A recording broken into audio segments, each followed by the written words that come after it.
Welcome back to another episode of 40 Facts about the 40K universe. I am your host, Gershwan, and you are watching One Mind Syndicate. Today we continue with the Black Crusades as we get into the Gothic Wars, also known as the 12th Crusade. If you haven't seen the other parts, please do so because you kind of need to see the previous episode in order for this episode to make sense. So again, that would be episode part 4 of the Black Crusade. So let's get into 40 Facts about the Gothic Wars. Inquisitor Horst traveled to the world of Purgatory to investigate the recent attack and the traitor's connection to the mysterious device known as the Hand of Darkness. All attempts by the Adeptus Mechanicus to discern its purpose had failed, yet the legend of other, older races, like the Eldar, spoke of the Hand of Darkness with horror. It was widely believed to be a weapon of immense power. When Horst arrived on Purgatory, the Inquisitor's deepest fears had come true. The Hand of Darkness had been taken.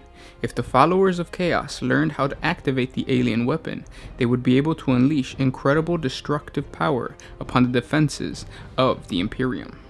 Horst knew of another artifact connected to the Hand of Darkness in the old Xenos myth. It was called the Eye of Night. It was located on the rattling planet of Orin's world.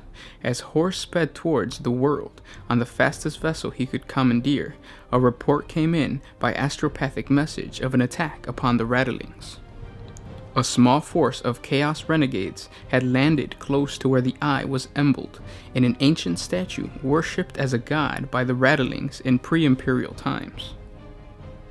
After a brief skirmish, an Imperial Guard recruiting force stationed near to the Chaos Force's landing site had driven off the raid. A month later, Chaos starships blockaded Orin's world and a full-scale invasion began.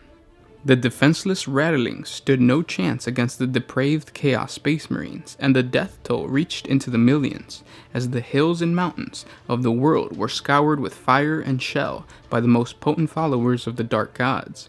Tens of thousands of rattlings were simply murdered outright by the forces of Chaos, carrying out a genocidal purge. Among the carnage, the Eye of Night was torn from its mounting, and the thief slipped away from the planet. The forces of Chaos now possessed both the Hand of Darkness and the Eye of Night, and thus the potential power to overthrow the Imperium of Man. Inquisitor Horst desired only to know where the forces of Chaos would strike next. The old Inquisitor began compiling scattered reports of unusual activity in an ever-widening area and learned of a warp disruption plaguing the Gothic sector. As he headed for the region, more reports came in of sightings of chaotic starships in the region, reinforcing the notion that the Gothic sector was the target of Chaos' next incursion. A month after the Inquisitor arrived in the sector, in the 142nd year of the 41st millennium, a shockwave passed through the warp. The resulting massive warp storm engulfed the Gothic sector in swirling tempests of war energy, cutting the sector off from trade or astropathic communication with the rest of the Imperium. The first outright battles of what would be called the Gothic War were fought as the year 143rd of the 41st millennium came to a close. During the first few months of the conflict, chaotic war fleets launched a number of wide-ranging attacks against Imperial Navy bases within the sector.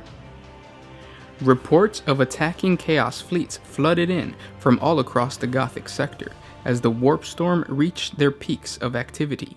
Much planning must have gone into this all-important first strike, as the Chaos fleets targeted a dozen major Imperial Navy bases in the sector.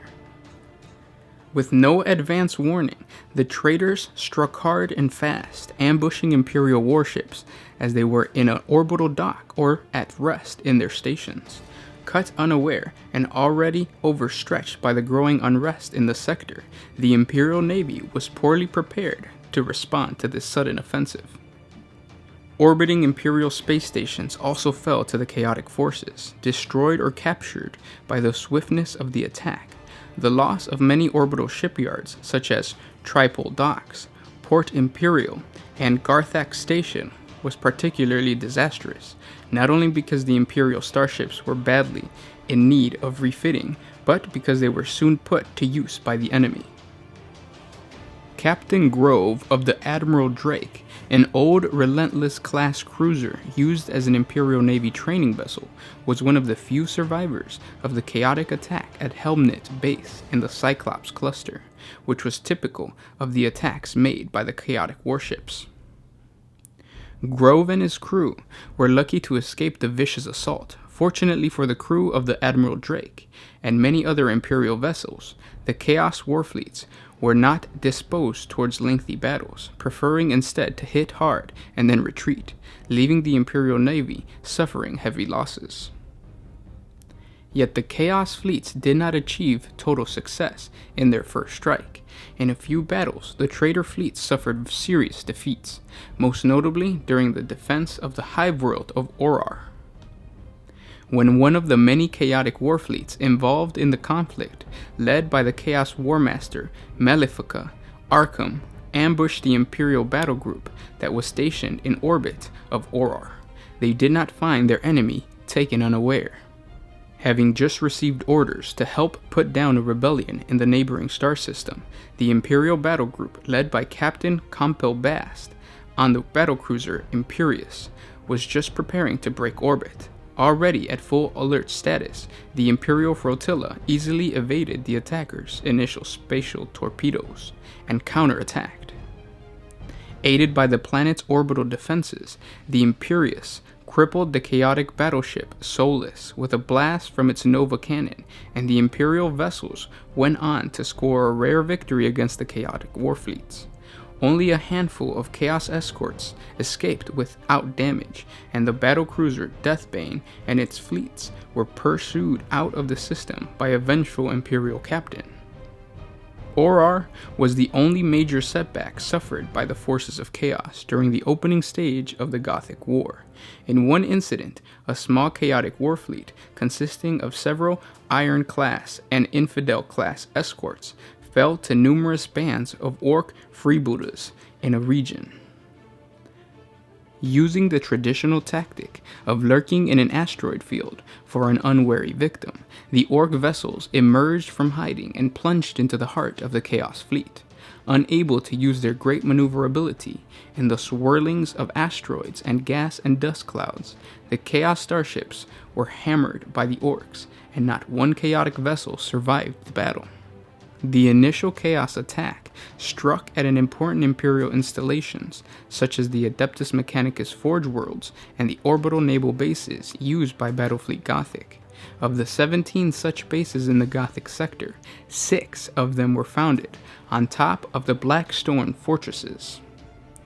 The Blackstone fortresses were immense defensive bases constructed millions of years before by an unknown alien hand that had remained dormant since their discovery by the Imperium in the 32nd millennium. Even with most of their poorly understood systems inactive, the Blackstone fortresses had been transformed into incomparable Imperial Navy bases after extensive refitting by the Adeptus Mechanicus with Imperial defense turrets and primary weapons system added. The Blackstone fortresses' defense capabilities rivaled those of the naval command stations. It was a pride of Battlefleet Gothic that no Blackstone fortress had ever been taken by the enemy.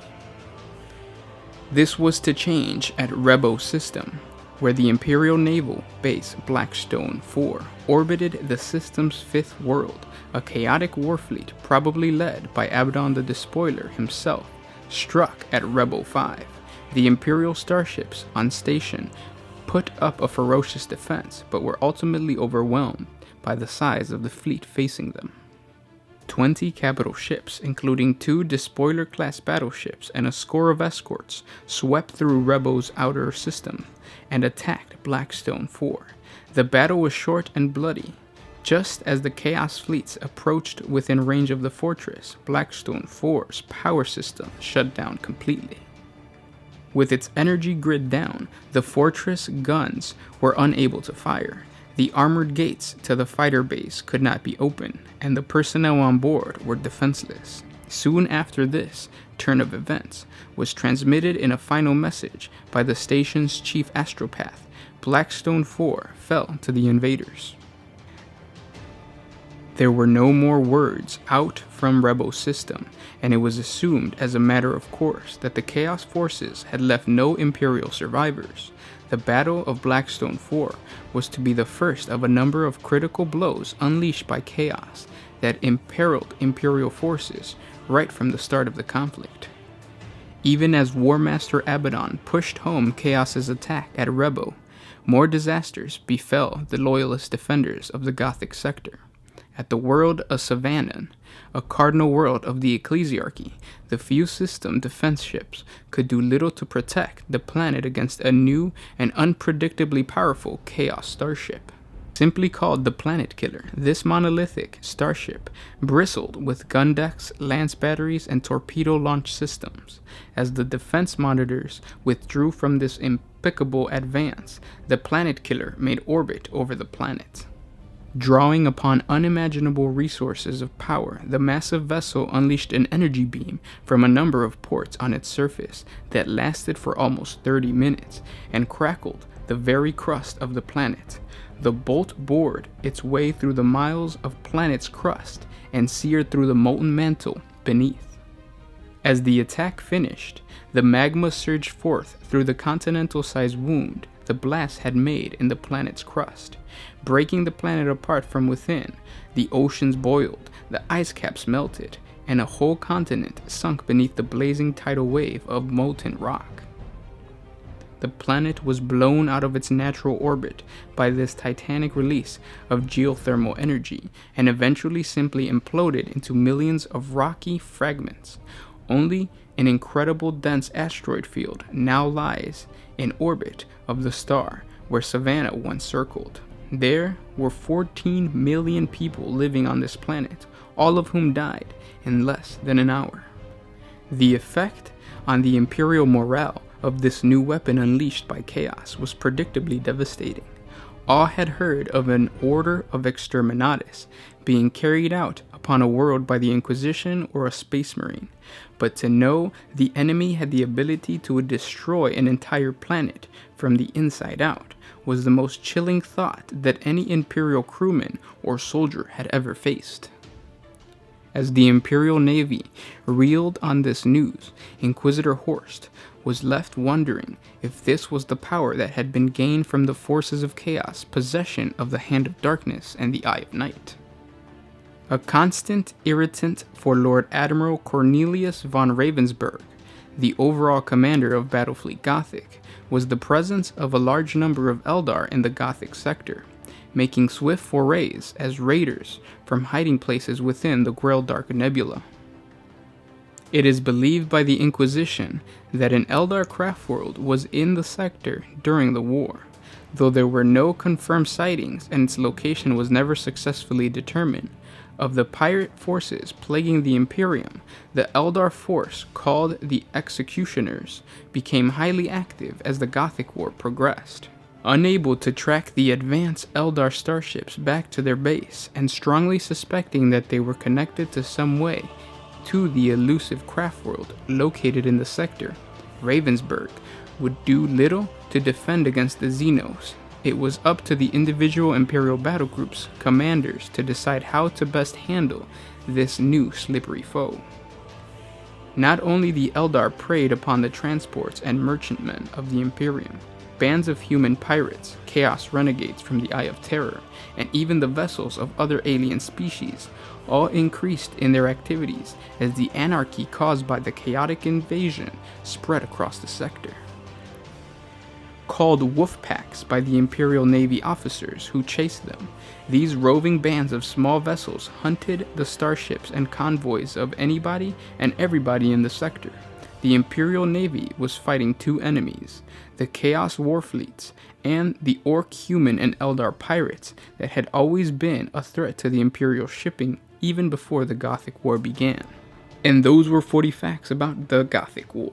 Of course, this war is not over. The Imperium is crumbling from this 12th Black Crusade, so please subscribe to the channel to find out how the Imperium bounces back and defends themselves from these super awesome Blackstone Fortress ships.